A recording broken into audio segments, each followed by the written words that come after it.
అక్రమ చేపల చెరువుల వివాదంలో సుప్రీంకోర్టు నియమించిన సెంట్రల్ ఎంపవర్ కమిటీ సంచలన ఆదేశాలు జారీ చేసింది. అక్రమ చెరువుల ధ్వంసానికి అటవీ శాఖకు పూర్తిగా సహకరించాలంటూ ఏలూరు జిల్లా కలెక్టర్ను ఆదేశించింది.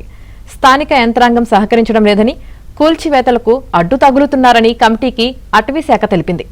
అటవీ శాఖ ఫిర్యాదును పరిగణలోకి తీసుకుని తక్షణమే రంగంలోకి దిగాలని కలెక్టర్కు ఆదేశాలు జారీ చేసింది.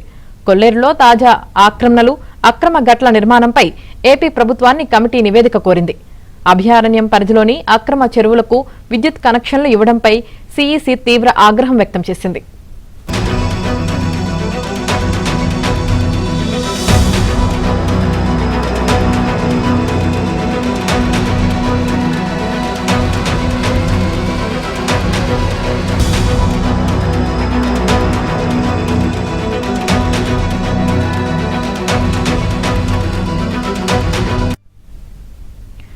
ఆటపాక బర్డ్ సెంటర్ ఎండిపోవడం, పక్షుల మనుగడ ప్రమాదంలో పట్టంపై పిటిషనర్ ఆందోళన వ్యక్తం చేశారు.